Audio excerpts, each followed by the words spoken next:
আন্তর্জাতিক অপরাধ ট্রাইব্যুনালে আজকে প্রসিকিউশনের পক্ষ থেকে আমরা একটি অ্যাপ্লিকেশন ফাইল করেছিলাম। অ্যাপ্লিকেশনটা হলো যে এই ট্রাইব্যুনালের যে তদন্ত সংস্থা এবং প্রসিকিউশনের অধীনে যে মামলাগুলো তদন্ত অবস্থায় আছে, সেই তদন্ত চলাকালীন অবস্থায় কোনো আসামি এমন কোনো হেট স্পিচ বা এমন কোনো স্পিচ দিতে পারবেন না যাতে করে এই মামলার তদন্ত বাধাগ্রস্ত হয়, এই মামলার কোনো সাক্ষী অথবা ভিকটিমরা ভীতিগ্রস্ত হয়।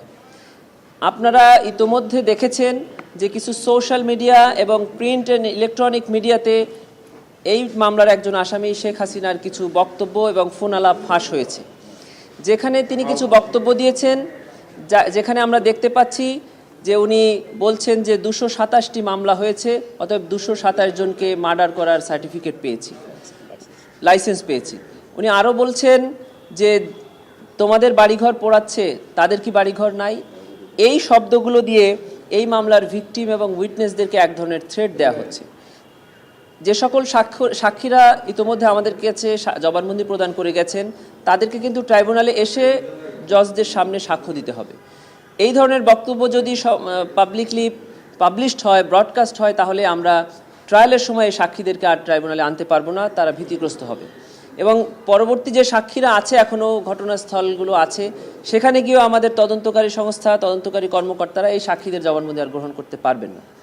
শুধু তাই নয়, হেট স্পিচ এমন একটি অপরাধ যেটি শুধু বাংলাদেশে নয়, সারা পৃথিবীর সকল আইনে সকল জায়গাতে হেট স্পিচ একটি ক্রিমিনাল অফেন্স, যেটি করা হচ্ছে সেটি বন্ধের জন্য এবং সেটি ভবিষ্যতে পাবলিকেশনস বন্ধের জন্য এবং ইতোপূর্বে যে হেট স্পিচগুলো আমাদের সোশ্যাল বা ইলেকট্রনিক মিডিয়াতে আছে সেগুলো রিমুভ করার জন্য আমরা আবেদন করেছিলাম।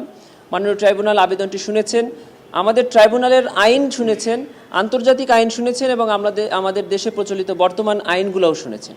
সব কিছু শুনে আমাদের আবেদনটি ট্রাইব্যুনাল মঞ্জুর করেছেন এবং বাংলাদেশ সরকারের যথাযথ কর্তৃপক্ষকে ট্রাইব্যুনাল আদেশ দিয়েছেন যে এই সকল হেট স্পিচ যেগুলো এখনও বিদ্যমান আছে সেগুলোকে রিমুভ করার জন্য এবং ভবিষ্যতে যেন এই ধরনের কোনো হেট স্পিচ আর পাবলিক বা ব্রডকাস্ট না হয় সেজন্য উনি আদেশ প্রদান করেছেন। এটি কি সব আসামির ক্ষেত্রে? আমরা এই আবেদনটি করেছিলাম শুধু একজন আসামির ক্ষেত্রে, আসামি শেখ হাসিনা, সাবেক প্রধানমন্ত্রী। উনার জন্য এই আবেদনটি করেছিলাম কারণ এখন পর্যন্ত শুধু উনার স্পিচগুলাই আমাদের হাতে আছে এবং তার প্রমাণ আমরা ইতিমধ্যে পেয়েছি। অন্য কারো বিদ্বেষমূলক বক্তব্যের ক্ষেত্রে নিষেধাজ্ঞাটা হলো নাকি ওনার অল ওভার বক্তব্য দিতে পারবে না? না, আমরা স্পেসিফিক্যালি বলেছি যে শুধু বিদ্বেষমূলক বক্তব্য এবং এমন বক্তব্য যা ট্রাইব্যুনালের ইনভেস্টিগেশনকে হ্যাম্পার করে, এই দুই ধরনের বক্তব্যকে আমরা নিষেধ চেয়েছি। সাধারণ বক্তব্যর অধিকার সবারই আছে। এটা অ্যাট ওয়ান্স বলে দিয়েছেন যে ইমিডিয়েটলি, এখন থেকেই।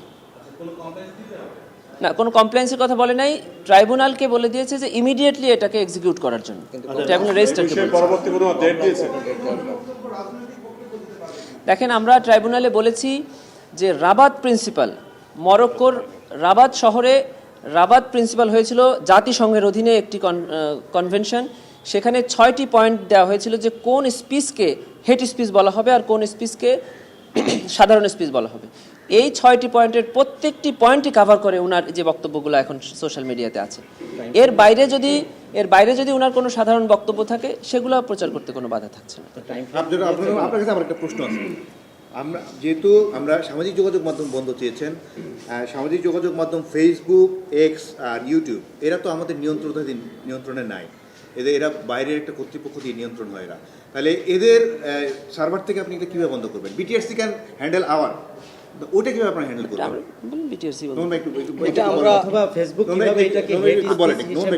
আমরা আমাদের কোর্টের যে অর্ডার আছে সেই অর্ডারটা আমরা লিখিতভাবে ফেসবুক, টুইটার, ইউটিউব শো যেগুলো ইন্টারন্যাশনাল সোশ্যাল মিডিয়া আছে, এখানে আমরা আমাদের ট্রাইব্যুনালের আদেশটা পৌঁছাবো এবং তাদেরকে লিখিত জানাবো এগুলো ইন্টারন্যাশনাল হিউম্যান রাইটস স্ট্যান্ডার্ড অনুযায়ী এগুলো হেট স্পিচ, বিদ্বেষমূলক চর্চা এবং এটা ঘৃণা চর্চা, এগুলো আন্তর্জাতিক মানবাধিকার আইন, যে বিশেষ করে মত প্রকাশের স্বাধীনতার জন্য international covenant on civil and political রাইটসের যে আর্টিকেল 19 আছে, এটা কোনোভাবে শেখ হাসিনার বক্তব্যগুলোকে মত প্রকাশের স্বাধীনতার মধ্যে কাভার করে না, এগুলো মত প্রকাশের স্বাধীনতার পরিপন্থী। এই বক্তব্যগুলো যেগুলো আমরা ট্রাইব্যুনালে আজকে আমার ল্যান্ডেড প্রসিকিউটর ফ্রেন্ড উপস্থাপন করেছেন, সেই সাবমিশনগুলো দিয়ে আমরা এই এই ওনাদেরকে চিঠি লিখবো। আচ্ছা, এটা তো শুধু বাংলাদেশের টেরিটরিতে, বাইরে হইলে কি করবে? আমরা আমাদের ট্রাইব্যুনালের এক্সট্রা টেরিটোরিয়াল জুরিসডিকশন আছে, আমরা সবগুলোকে কভার করে চিঠি লিখবো। Thank you. Thank you.